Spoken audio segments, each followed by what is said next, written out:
Los medios de comunicación son uno de los engranajes básicos de la sociedad del siglo XXI. Esta trascendencia, cobrada fundamentalmente en el XX, tiene que ver con su condición de principal vía de información de un creciente número de regiones del planeta. Dentro de sus atribuciones debieran estar las de informar, crear un espacio de pluralismo en las opiniones y fomentar el debate democrático. Sin embargo, los medios de comunicación responden también a intereses empresariales y políticos en un proceso de alimentación recíproca. Recientemente hemos tenido la ocasión de conocer la opinión sobre la materia de uno de los grandes teóricos de la comunicación, el sociólogo belga Armand Matelar. Entre su treintena de publicaciones sobre el tema, quizá la más conocida es Para leer al Pato Donald, Comunicación de masas y colonialismo, o la más reciente, Historia de la sociedad de la información. Esta última se publicó un año después de los atentados del 11 de septiembre en Nueva York, hecho que, en su opinión, marcó significativamente a los medios de comunicación. El 11 de septiembre marca la entrada, digamos, de una lógica de seguridad. Mira, hay dos índices que son muy interesantes. El primer índice es adentro mismo de las industrias culturales norteamericanas, cuando hay un proceso en Hollywood de autocensura, de censura. Censuran a películas que muestran, por ejemplo, las Torres Gemelas, o digamos, todos los actos de violencia que podrían recordar, los actos terroristas. Entonces, hay un proceso de autocensura y de censura, incluso, que entra en juego. Pero yo pienso más bien en el proceso de autocensura. Mira, por ejemplo, yo estuve en marzo en Estados Unidos y lo que noté no es tanto censura que autocensura de los propios universitarios, que me decían que precisamente al nivel de la prensa, la única fuente alternativa era el New York Times. Los demás diarios eran más bien vinculados finalmente a todo el movimiento, la movilización en la guerra en contra del mal, en la nueva cruzada. La entrada de la lógica de la seguridad es palpable.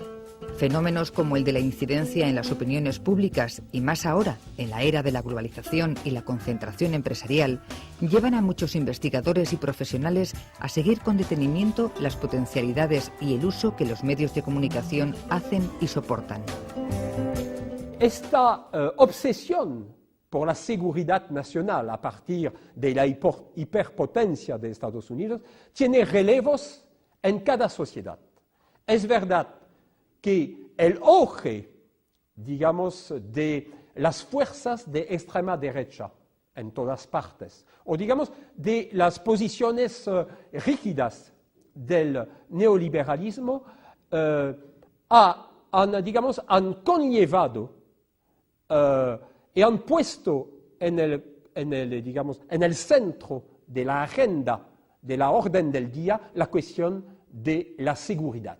La cuestión de la seguridad. Mira un poco lo que ocurre con Putin, donde ahora se oculta completamente el genocidio en relación a los chechenos. Pero también lo que ocurrió en Francia, cuando hubo la campaña electoral, el tema central no era discutir finalmente un modelo de sociedad, era discutir sobre la cuestión de la delincuencia, de la seguridad. Este fenómeno es algo que desde el campo militar se ha potenciado, aunque ya se había evidenciado tras la guerra de Vietnam. En los estudios sobre información en tiempos de guerra, este conflicto marcó el fin de la libertad de movimientos en el campo de batalla para los periodistas. La influencia de las informaciones sobre la opinión pública americana que esta libertad permitía fue demasiado costosa para los intereses políticos norteamericanos.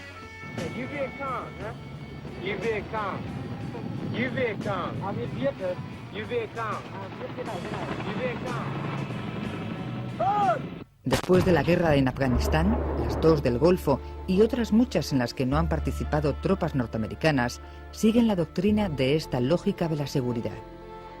un índice muy significativo es la actitud del ejército norteamericano en Afganistán en contra de los corresponsales de Al Jazeera.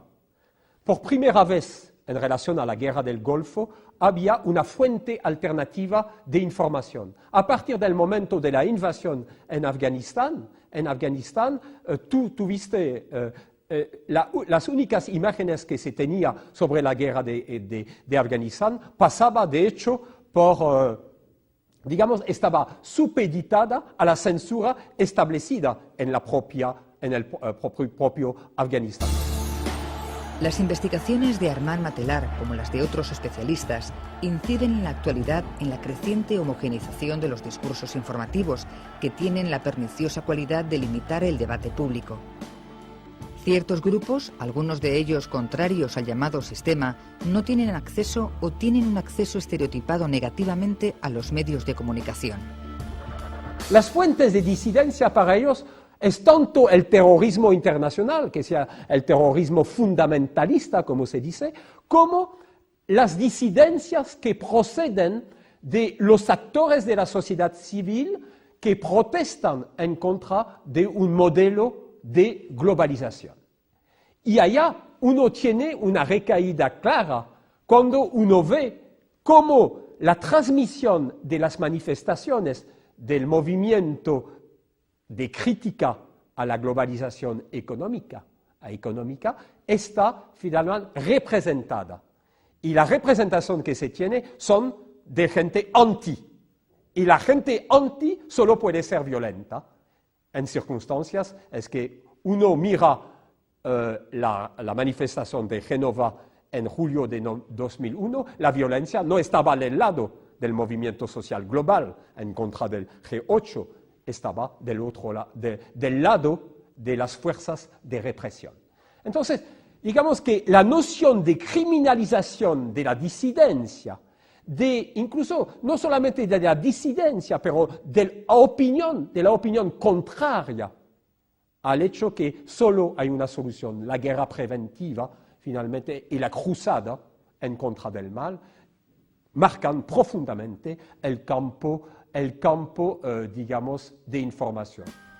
Un aspecto importante de la realidad política global implica la formación y la actuación de las empresas transnacionales de los medios de comunicación, que ordenan y agilizan no solo sus propias organizaciones, sino también la elección, selección e interpretación de los acontecimientos sociales, económicos, políticos y culturales.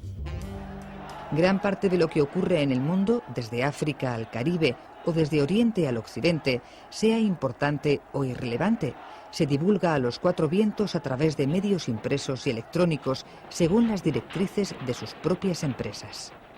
El telediario es bien sencillo. La mayor parte del telediario está dedicado al problema de la inseguridad y de la delincuencia o del problema de los inmigrantes. Yo creo que hay que apoderarse de los temas que finalmente inquietan a la ciudadanía, pero tratarles de otra manera. Y yo creo que, a pesar de todo, vivimos en regímenes democráticos. Y yo creo que todavía hay, sectores que son capaces de escuchar otra interpretación. Eso, evidentemente, depende de cada realidad. Yo no te puedo hablar de España.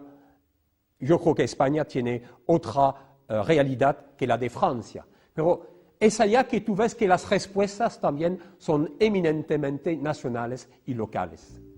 Los medios forman, conforman o influyen